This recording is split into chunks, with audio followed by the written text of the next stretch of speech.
wabarakatuh. Jumpa lagi di channel Bangsa Akal. Kali ini kita akan membahas kelas 6 tema 1 Selamatkan Makhluk Hidup, subtema 1 Tumbuhan Sahabatku, pembelajaran 5. Nah, sebelum kita mulai, jangan lupa teman-teman lakukan like, share, dan subscribe di channel ini ya. Semoga channel ini memberikan manfaat untuk teman-teman semuanya. Pembelajaran 5. Bagaimana menurutmu pengaruh kondisi geografis bagi kehidupan manusia?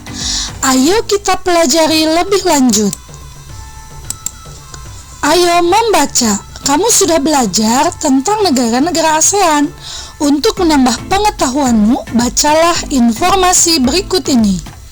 Sebagian besar kawasan Asia Tenggara beriklim tropis dengan curah hujan tinggi dan suhu udara panas. Hutan tropisnya kaya akan flora dan fauna. Hutan menghasilkan kayu dan rotan. Hanya Myanmar bagian utara yang beriklim subtropis. Hampir semua negara di kawasan Asia Tenggara memiliki wilayah laut. Laut banyak memberikan manfaat terkait sumber daya alam, yaitu 1. Ikan dan hasil laut lainnya. 2. Jalur transportasi air. 3. Objek wisata. Dan yang keempat, bahan tambang seperti minyak dan gas bumi. Di pembelajaran 1, kamu sudah memilih 2 negara ASEAN dan membandingkannya. Setelah kamu membaca informasi di atas, lengkapilah diagram Venn-mu. Kamu bisa menambah informasimu dengan membaca buku di perpustakaan, bertanya kepada guru, atau melihat sumber informasi lainnya. Negara Indonesia. Diagram Venn dengan negara Malaysia. Negara Indonesia berbentuk republik dengan kepala pemerintahan berbentuk presiden, dan negara Indonesia kebanyakan wilayahnya terdiri atas kepulauan. Bunga khas dari negara Indonesia adalah bunga melati. Letak astronomis Indonesia ada pada 6 derajat lintang utara sampai 11 derajat lintang selatan dan 95 derajat bujur timur sampai 141 derajat bujur timur. Negara Malaysia. Negaranya berbentuk kerajaan dengan kepala negara yang di-Pertuan Agong. Negara Malaysia terdiri atas 2 wilayah. Bunga kebangsaannya adalah bunga raya. Letak astronomis negara Malaysia terletak pada 1 derajat lintang utara sampai 7 derajat lintang utara dan 100 derajat bujur timur sampai 119 bujur timur. Ada banyak persamaan antara negara Indonesia dan negara Malaysia. Berikut beberapa persamaannya. Yang pertama, mempunyai iklim yang sama, yaitu iklim tropis. Yang kedua, Indonesia dan Malaysia masih satu rumpun, yaitu Melayu. Yang ketiga, mayoritas agamanya sama, yaitu agama Islam. Keempat, Indonesia dan Malaysia termasuk negara berkembang. Nomor 5, Indonesia dan Malaysia merupakan negara ASEAN. Ayo berkreasi. Hutan tropis di sebagian besar wilayah Asia Tenggara menghasilkan kayu yang sangat bermanfaat bagi penduduknya. Sebagian dari mereka memanfaatkan kayu untuk dibuat patung. Patung Nusantara banyak diminati masyarakat dunia. Pada pembelajaran 2, kamu sudah berdiskusi dan membuat patung sederhana. Ambillah bahan patungmu. Kali ini kamu akan membuat patung dengan model sederhana yang lain. Diskusikan patung yang telah kamu buat dengan teman sekelompokmu. Ternyata tumbuhan memberikan manfaat bukan hanya sebagai bahan makanan, tetapi juga dapat dimanfaatkan untuk kesenian. Ayo berlatih. Bawang merah dan jahe banyak dimanfaatkan oleh penduduk Indonesia dalam kehidupan sehari-hari. Kedua tanaman tersebut memiliki manfaat selain sebagai bumbu, juga dijadikan sebagai obat. Ini adalah gambar bawang merah dan gambar jahe. Jumlah penggunaannya yang cukup besar membuat senang para petani. Berikut ini adalah data pembeli kedua tanaman tersebut di sebuah pasar.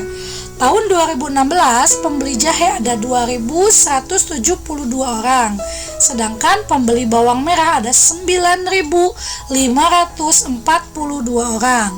Pada tahun 2017, pembeli jahe ada 2.541 orang, sedangkan pembeli bawang merah ada 11.946 orang. Pertanyaannya nomor 1, berapa jumlah keseluruhan pembeli di tahun 2016?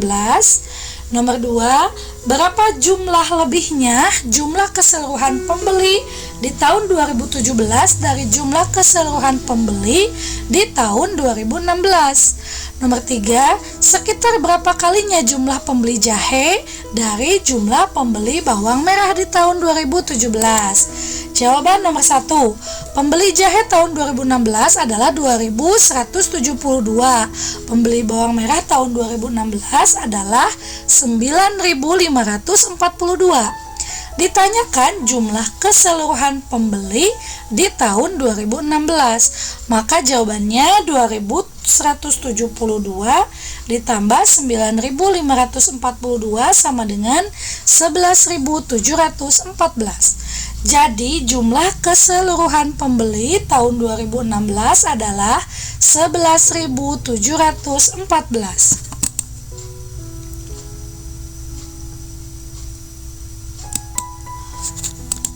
Nomor 2, berapa lebihnya jumlah keseluruhan pembeli di tahun 2017 dari jumlah keseluruhan pembeli di tahun 2016? Diketahui jumlah keseluruhan pembeli tahun 2016 ada 11.714. Jumlah keseluruhan pembeli tahun 2017 ada 14.487. Ditanyakan selisih pembeli tahun 2017 dan 2016, maka jawabannya tinggal dikurangi saja. Angka yang besar dikurangi angka yang kecil. 14.487 dikurangi 11.714 sama dengan 2.773. Jadi selisih keseluruhan pembeli tahun 2017 dan tahun 2016 adalah 2.773 orang. Nomor 3, sekitar berapa kalinya jumlah pembeli jahe dari jumlah pembeli bawang di tahun 2017? Diketahui tahun 2017 pembeli jahe 2.541, sedangkan pembeli bawang merah di tahun 2017 ada 11.946.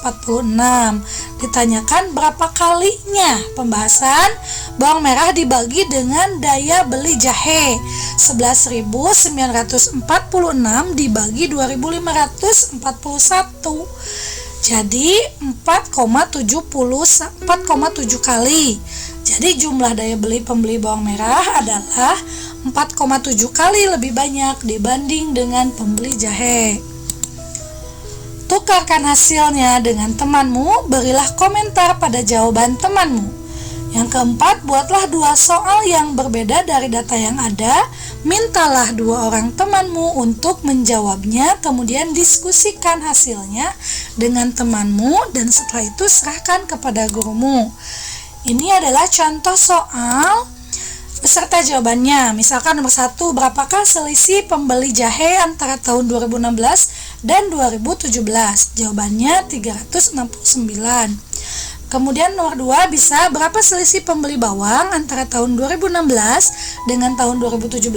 Maka jawabannya 2404. Nomor 3, pada tahun berapa pembeli jahe paling banyak? Jawabannya tahun 2016. Kemudian nomor 4 bisa pada tahun berapakah pembeli bawang paling banyak? Jawabannya pada tahun 2017.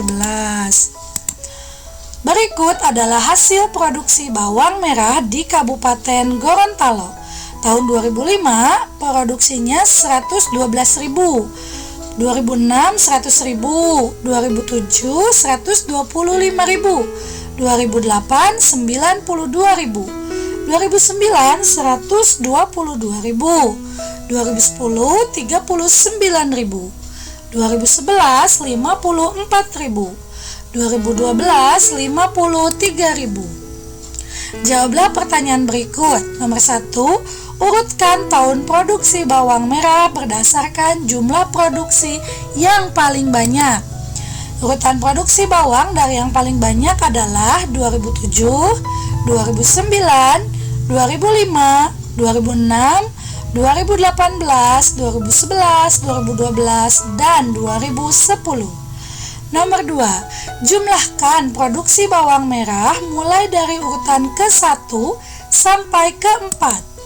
Jumlah produksi bawang merah urutan 1 sampai 4 adalah 112.000 ditambah 100.000 ditambah 125.000 ditambah 92.000. Jawabannya 429.000. Nomor 3, berapa selisih jumlah produksi bawang merah di tahun 2010 dari produksi di tahun 2007? Jumlah produksi bawang merah tahun 2010 adalah 39.000, sedangkan tahun 2007 adalah 125.000. Jawabannya dijumlahkan saja. 39.000 ditambah 125 sama dengan 164.000. Nah, demikianlah pembahasannya. Tumbuhan bawang merah memberi manfaat bagi kehidupan masyarakat Indonesia. Selain dapat digunakan sebagai bahan bumbu dapur dan obat-obatan, bawang merah juga dapat memberikan kesejahteraan bagi petaninya. Semoga bermanfaat pembahasan materi tema 1, subtema 1 kelas 6, pembelajaran 5. Terima kasih sudah menyimak. Wassalamualaikum.